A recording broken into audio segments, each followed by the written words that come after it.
71ാമത് Nehru trophy boat റേസിനകത്ത് ഏറ്റവും ആവേശകരമായ ചുണ്ടൻ വള്ളങ്ങളുടെ losers ഫൈനലും അതോടൊപ്പം തന്നെ ഫൈനൽ മത്സരങ്ങളും വരാനിരിക്കുന്നു. അതിൽ തന്നെ നമുക്ക് കാണാം പള്ളാത്തുരുത്തി ബോട്ട് ക്ലബ്ബ് നയിക്കുന്ന മേപ്പാടൻ ഒന്നാമത്തെ ട്രാക്കിലുണ്ടാവും. നിരണം ബോട്ട് ക്ലബിൻ്റെ ചുണ്ടൻ വള്ളം നയിക്കുന്ന രണ്ടാമത്തെ ബോട്ട് ക്ലബിലുണ്ടാവും. അത് 4.21 അവർ ഫിനിഷ് ചെയ്തിട്ടുള്ളത്. നടുഭാഗം ചുണ്ടൻ ബോട്ട് അതിനകത്ത് ഏറ്റവും പുന്നമട ബോട്ട് ക്ലബ്ബാണ് 4-2 എന്നുള്ളതാണ് അവരുടെ ഒരു കണക്ക്. വിയപുരം എടുക്കുമ്പോൾ അത് 4.21 VBC എന്നുള്ളതാണ്. സ്വാഭാവികമായിട്ടും കണ്ണൻ നായർ നമ്മൾ നേരത്തെ ഞാൻ പറഞ്ഞു തീർത്തോട്ടെ. സ്വാഭാവികമായിട്ടും നമ്മൾ നേരത്തെ തൊട്ട് പറഞ്ഞ ഒരു കാര്യമുണ്ട്.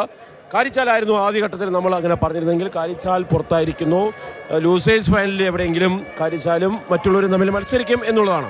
ഇതാ പള്ളാത്തുരുത്തിയും നിരണവും നടുഭാഗവും വിയപുരവും ഈ 4 ടീമും തമ്മിലുള്ള ഫൈനൽ മത്സരത്തിനാണ് 71ാമത്തെ നെഹ്റു ട്രോഫി ബോട്ട് റേസ് വന്നിട്ടുള്ളത്. പ്രേക്ഷകർ ശ്രമിക്കുക.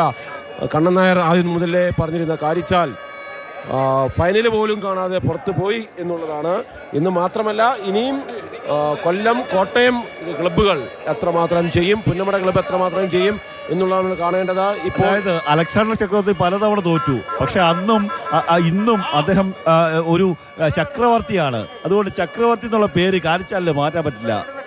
ചക്രവർത്തികൾ മാറുന്നില്ല എന്നുള്ളത് സത്യമാണെങ്കിൽ പോലും നമ്മൾ ഇപ്പോൾ മത്സരത്തിൽ ആരാണ് ജയിക്കുന്നത് അതാണ് അന്നു മുതൽ ഇന്ന് വരെ ഇപ്പോഴും നമ്മൾ ചർച്ച ചെയ്തുകൊണ്ടിരിക്കുന്നത്. നമ്മൾ രാവിലെ മുതൽ ഇവിടുത്തെ വള്ളംകളി ആവേശത്തിലേക്ക് കൊണ്ടുവരുന്ന പ്രേക്ഷകർ, വള്ളംകളി കാണുന്ന ആരാധകർ, അവരെല്ലാം ഒരേ പേര് മാത്രമേ പറഞ്ഞുള്ളൂ.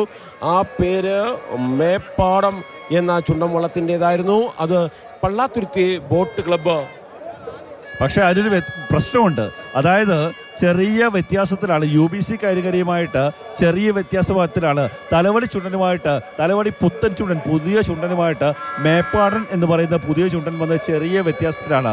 PBC കരികരിയാണ് കൈക്കരുത്തിൻ്റെ ബലമുള്ള ആൾക്കാരാണ്. 80-ൽ തുടങ്ങി 98-ൽ ജയിച്ചു, 18-ൽ 19-ൽ 2022-ൽ 23-ൽ കഴിഞ്ഞ വർഷവും PBC ജയിച്ചു. തീർച്ചയായിട്ടും കാണുന്നത് കാരണം വെച്ചാൽ നമ്മൾ ഈ വള്ളംകളിയുടെ മത്സരങ്ങൾ എല്ലാം നോക്കുന്നവർ 1952 മുതലുള്ള മത്സരങ്ങൾ നോക്കുമ്പോഴെല്ലാം നമുക്ക് പറയാൻ പറ്റുന്ന ഒറ്റ കാര്യമുള്ളൂ. അതെന്താണെന്ന് വെച്ച് കഴിഞ്ഞാൽ സ്വാഭാവികമാണ്. ഇത് സെക്കൻഡുകളുടെയും മൈക്രോ സെക്കൻഡുകളുടെയും മില്ലി സെക്കൻഡുകളുടെയും വ്യത്യാസം മാത്രമേ ഈ മത്സര അവരതുപോലെ പ്രാക്ടീസ് ചെയ്തിട്ട് വരുന്നവരാണ്. അതെ, അതുകൊണ്ട് ഈ മത്സരത്തിനകത്ത് സാധ്യതകൾ ഒരിക്കൽ പോലും നമുക്ക് പറയാൻ പറ്റില്ല, പ്രവചിക്കാൻ അസാധ്യമാണ്. അതായത് നമ്മൾ ഓട്ട മത്സരമാണെങ്കിൽ ഒരേ ട്രാക്കായിരിക്കും, പക്ഷേ വള്ളംകളിയാകുമ്പോൾ വേലിയേറ്റവും വേലിയിറക്കവുമുണ്ട്. ഫൈനൽ വരുമ്പോഴേക്കും 1-ാം ട്രാക്കിൽ വേലിയേറ്റവും വെള്ളക്കൂടുതലും 4-ാം ട്രാക്കിൽ വെള്ളക്കുറവുമാണ്.